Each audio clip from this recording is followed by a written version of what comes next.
Sejam muito bem-vindos ao Neuro em Foco. Hoje eu tô aqui com o Dr. Eduardo Weinberg, que é especialista em neuroradiologia intervencionista. Ele é formado pela UFRJ, fez especialização na Argentina e posteriormente na França, mas voltou para a cidade maravilhosa para fazer mestrado e doutorado também na UFRJ. Ele é uma das maiores autoridades em tratar e prevenir pacientes com AVC, acidente vascular cerebral. Seja muito bem-vindo, Dr. Eduardo. Obrigado, Aline. É um prazer e uma honra estar aqui, compartilhar um pouquinho do meu conhecimento para você e para quem está assistindo a gente. Eu quero começar esse podcast diferente hoje, porque eu ouvi dizer que você era fanático por eletrônica, programação, vem de uma família assim. Como você foi parar no mundo da medicina? Quando foi que você decidiu salvar vidas? Dizem que a medicina é um chamado, né? Um calling, né? Eu venho de uma família de engenheiros. Meu pai era engenheiro eletrônico, meu irmão é engenheiro eletrônico, até minha irmã é engenheira eletrônica.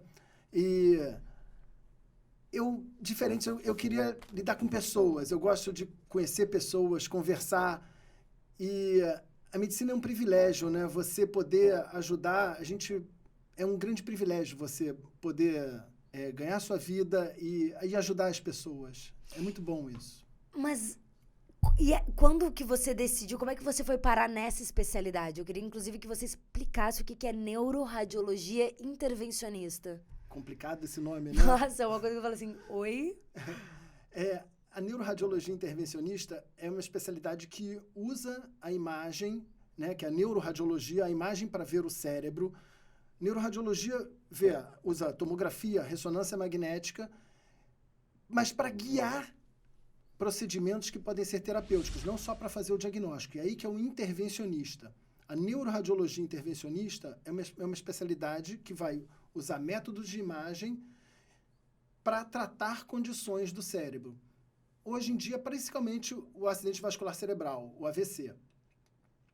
Um dos exames que a gente mais usa é a angiografia cerebral, que vai guiar a gente através dos vasos sanguíneos para tratar as diversas condições que a gente vai conversar daqui a pouco. Mas o que é um aneurisma? O aneurisma é um dos principais focos do tratamento por neuroradiologia intervencionista. O aneurisma é uma área de fragilidade na artéria. A artéria que vai nutrir o cérebro, com a fragilidade daquele tecido, com o passar do tempo, com a pressão arterial e alguns fatores de risco, tabagismo, aquilo vai aumentando, vai crescendo, até que em um determinado momento ela pode romper. Quando rompe, faz o que a gente chama acidente vascular cerebral hemorrágico. É um dos tipos de AVC. Mas, no caso, AVC e aneurisma é a mesma coisa? Não. Definitivamente não. O AVC, ele tem dois grandes grupos. O AVC isquêmico, que corresponde à maioria absoluta dos AVCs. Cerca de 80% dos AVCs são isquêmicos. O AVC isquêmico acontece quando há uma obstrução, como fosse uma rolha que obstrui o vaso sanguíneo que está levando sangue para uma determinada área do cérebro. E daí o sintoma vai estar relacionado à função daquela área. Por exemplo, está indo para a área da fala, a pessoa vai perder a capacidade de falar, vai ter uma afasia. Se é uma área motora, vai ter uma paralisia, entendeu? Então, esse é o AVC isquêmico, que teve grandes progressos ultimamente. A gente pode falar isso daqui a pouco. Mas, como a gente está falando de aneurisma, o aneurisma é o contrário. É um dos tipos de AVC hemorrágico, aqueles 20% que sobraram. Então, na verdade, o aneurisma é uma minoria dos AVCs. É uma minoria. Porém, é uma doença muito grave. Apesar de ser uma minoria, é uma causa de morte súbita. Então, você vê, às vezes, no noticiário, na televisão, uma pessoa que tem uma morte súbita. Tá? Sim, mas aí eu te pergunto, como é que eu descubro que eu tenho um aneurisma? Porque é uma coisa que, por exemplo, eu posso agora... Antes dele romper, né? Exato, eu posso agora estar com um aneurisma e a qualquer momento ele pode explodir. Então, como que eu descubro isso? Então, é estimado que aproximadamente 2 ou 3% da população tem um aneurisma cerebral e não saiba. Não existe um protocolo hoje em dia de saúde pública para que todo mundo faça exames de imagem para rastrear. Isso, economicamente, não é viável. É aconselhado quando há uma história familiar, né, de parentes em primeiro grau que tiveram, e aí se rastreia.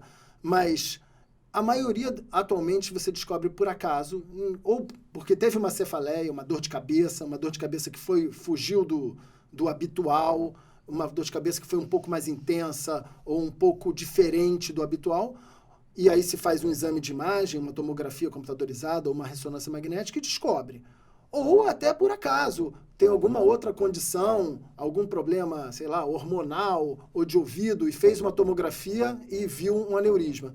Então, hoje em dia, a maior parte dos aneurismas, felizmente, a gente trata em pessoas que descobriram antes de romper. Agora, quando rompe, é muito fácil de fazer esse diagnóstico, que o paciente chega no hospital e ele fala, eu estou tendo a pior dor de cabeça da minha vida. Quando ele fala essa frase, você pode ter certeza que é um aneurisma que rompeu.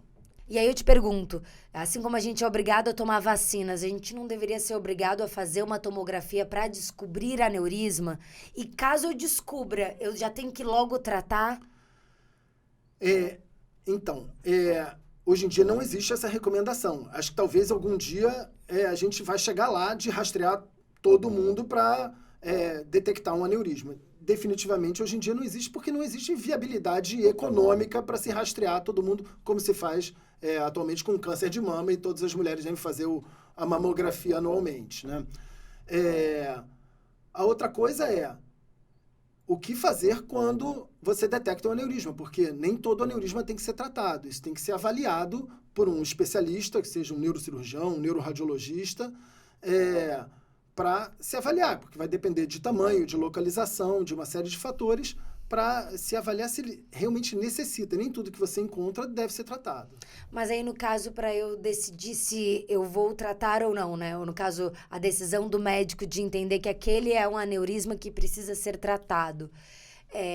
O procedimento que se faz para tratar um aneurisma tem um determinado risco, então tem certos quadros de aneurisma que não vale o risco do procedimento?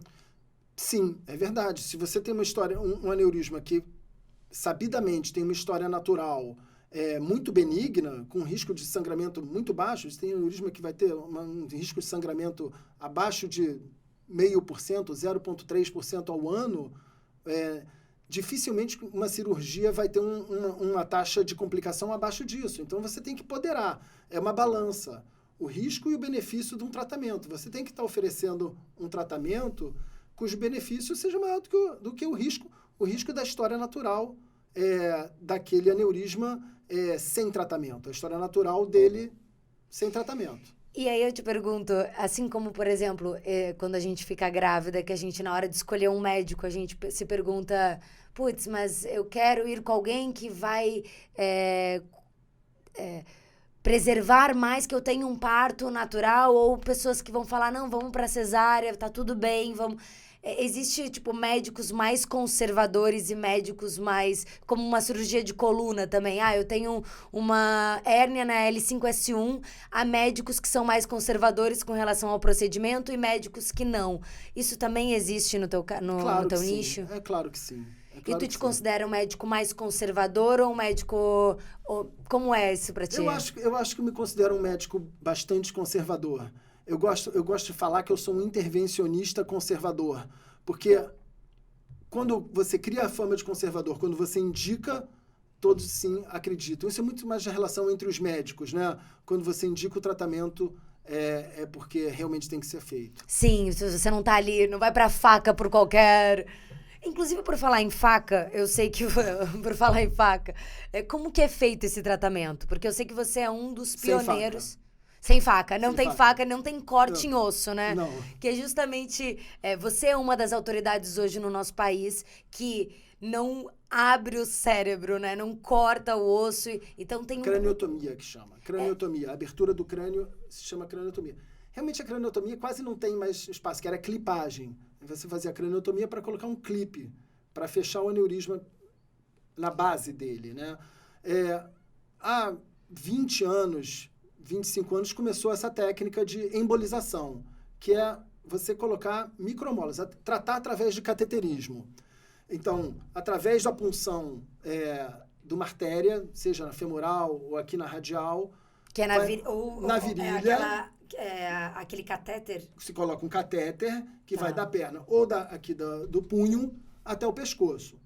Por dentro desse catéter vai um pequeno catéter, que menos de 1 milímetro, que a gente chama microcatéter, que vai dentro do aneurisma.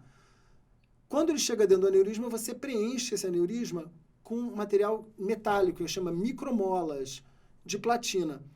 Essa foi a técnica, digamos assim, 1.0 da neuroradiologia intervencionista para aneurisma, chamada embolização. Obviamente, nesses 25 anos de tratamento de aneurisma por embolização, essa técnica também evoluiu, e evoluiu muito. Então, daí surgiram stents, e agora, nos últimos 10 anos, stents diversores de fluxo. Então, cada caso, a gente tem um arsenal terapêutico com diversos devices, dispositivos, e aí cabe ao profissional ter experiência e julgar, ver qual dessa grande quantidade de produtos e dispositivos que você tem se adequa melhor, com mais segurança e mais uma solução mais definitiva para aquele tratamento individual do paciente. A gente, inclusive, tem um vídeo, produção, que eu queria que a gente colocasse na tela, porque mostra exatamente essa diferença do que seria um tratamento por clipagem e o que é essa técnica que você trabalha, né? Bem, aqui a gente vai demonstrar a colocação de um stent sobre um aneurisma de colo largo. Então, essa comunicação entre o aneurisma e a artéria, ela é muito larga. Então, as micromolas não ficariam dentro do aneurisma sem cair, sem se protruírem para a artéria. Então, o stent vai servir como um arcabouço, e aí, através da malha do stent, o microcatéter vai ser posicionado dentro do aneurisma, e aí sim as micromolas vão ser colocadas. Então, ele vai servir como um arcabouço, para evitar que elas saiam do lugar e obstruam a artéria. Entendi. E aí o aneurisma, no caso, ele não, por conta dessas molas, ele não explode, para de ter fluxo de sangue ali. E não é só isso, não é questão só de você conseguir viabilizar o tratamento. Os estudos, depois dos aneurismas tratados, quando você vai ver os aneurismas que não se colocaram stent e os aneurismas que você colocou stent, a durabilidade do tratamento é muito maior.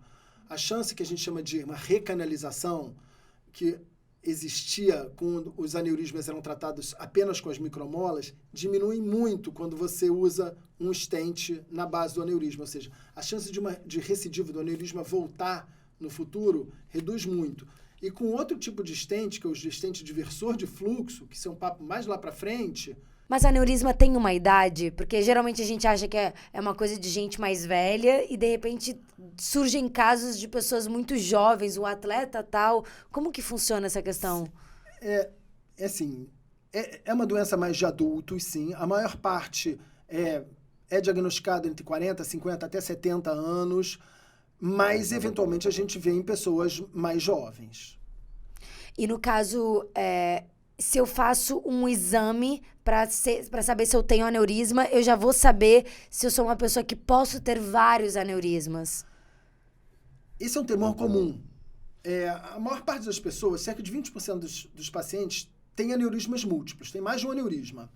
Mas a maior parte, esses pacientes, eles já são diagnosticados com múltiplos aneurismas desde o início. Um temor muito frequente dos pacientes que são tratados de aneurisma poxa, será que eu tratei um? Será que ano que vem vai aparecer outro? E depois no outro ano vai brotar mais um? Isso é muito raro. A gente chama aneurisma de novo. Às vezes a gente flagra isso, mas não é o comum. Isso eu diria que é a exceção. Então, não é para ser uma fonte de preocupação, aquela preocupação que fica sempre atrás da orelha ali. Não é para ficar essa preocupação constante. Sim. Tratou, a exceção é que apareça um novo aneurisma. Mas aí, por exemplo, a gente nasce e se eu fizesse uma tomografia quando eu era pequena... Não, isso é um conceito muito antigo. Antigamente, isso vinha de algumas escolas de neurocirurgia que falavam aneurisma é uma doença congênita, né? O conceito hoje está na parede da artéria, né? já se sabe diversas mutações de proteínas que fazem parte, constituem o tecido da artéria. E o que é congênito é a fragilidade, é um tecido que é mais frágil. E com o passar dos anos, fatores de risco, tabagismo, pressão, mas lembrando, não são necessários, são fatores que aumentam a sua chance, são fatores de risco. O aneurisma se desenvolve. Então, o problema inicial é a fragilidade. E com o tempo, com ou sem fatores de risco, ele se desenvolve. E no caso, se eu tive um aneurisma, meus filhos têm mais chances de terem? Seria ideal que eu fizesse uma tomografia para diagnosticar isso? É uma preocupação de toda... Porque, inclusive, um dos fatores de risco para aneurisma é ser mulher, né? Sinto muito ele falar isso, Aline, é verdade. A maior parte dos pacientes é mulher. Mas... E tem alguma explicação para isso?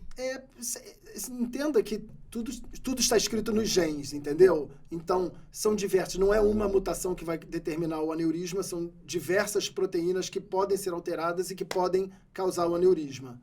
Vir a causar, no futuro, causar a fragilidade. Agora, voltando às mulheres, né? Sempre essa preocupação. Meus filhos, eu tenho que rastrear meus filhos. Eu tenho um filho de 5 anos. Eu não recomendo.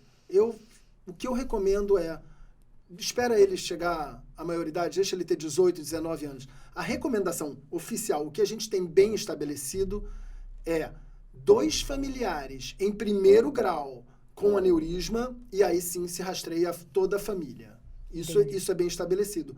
Mais do que isso, pode ser feito numa base individualizada de decisão naquela pessoa. Mas não existe nada... Se não é indicado que toda a população... Não. Entendi. E no caso, se eu tive... como que funciona o tratamento disso, né? Eu fui diagnosticado, como eu trato, como é um dia de tratamento? Para o aneurisma que não rompeu, né? Que vai ser agendado, né? Então, enfim, se o aneurisma não rompeu, é muito provável que vá se usar stents. Então, o paciente já vem com uma medicações, geralmente 2 medicações, que servem para afinar o sangue. Por que precisa usar isso? Porque a gente vai implantar um dispositivo de metal dentro do corpo. E o nosso corpo não tem nada de metal. Então, quando ele vê as nossas plaquetas, que fazem a coagulação do sangue, detectam metal, eles falam, opa, aqui isso não é do meu organismo. Eu tenho que coagular. Então, a gente tem que usar remédios para afinar o sangue. E aí você pode implantar um stent com segurança. Com o passar do tempo, uma fina camada que a gente chama endotélio, é uma camadinha de uma célulazinha, vai fazer um tapetezinho sobre aquele stent, aquele metal. Quando o metal estiver totalmente revestido, a gente chama totalmente endotelizado, o paciente pode abrir mão de tomar essas medicações. Geralmente, o tempo de endotelizar um stent é cerca de 3 meses. A gente deixa 6 meses com a medicação para ter segurança de que o stent vai estar totalmente endotelizado e aí ele pode abrir mão de tomar os remédios para afinar. Mas você tinha me perguntado do dia do tratamento. Exatamente. Então, o paciente vai estar pré-medicado com essas medicações, vai estar com um dia agendado, geralmente interna na mesma manhã, faz o procedimento, anestesia geral, coloca para dormir, faz o cateterismo, trata, coloca stent ou não, trata o aneurisma. A decisão de fazer pela virilha ou fazer pelo pulso, como funciona essa decisão? O intervencionista vai decidir qual é o melhor, porque depender da rota, do caminho de tortuosidade, da localização, isso é muito técnica. Entendi. Muito técnico, o intervencionista que vai decidir. Mas isso é uma coisa que o paciente sabe antes ou na hora da cirurgia que você decide, dependendo da localização? Eu pessoalmente gosto de tudo muito planejado antes. Não gosto de decidir na hora. O intervencionista que tem experiência, né, na verdade, ele vai estar já habituado, já vai saber muito, bate o olho, já sabe qual é a melhor rota que ele vai fazer para determinada localização, formato do aneurisma. Então, eu vou entrar na cirurgia sabendo se é pela virilha ou se vai ser pelo pulso. Sim. E aí, faz esse procedimento, Em geral, a maior parte, assim, eu diria 90%, 95% dos pacientes ficam 48 horas no hospital. Vai para o CTI, 24 horas de vigilância, né, em CTI, para ter só mais alguém examinando, presente, vendo se está tudo certo, checando, rechecando de hora em hora, para ver se está tudo bem, para que não haja nenhuma intercorrência, ou se qualquer coisa que aconteça seja rapidamente detectada. E depois de 24 horas, mais 24 horas num quarto, eu costumo dizer, para cumprir tabela, antes de ir para casa, mas que já está tudo bem. Então, eu diria que a maior parte absoluta dos pacientes fica 48 horas internada.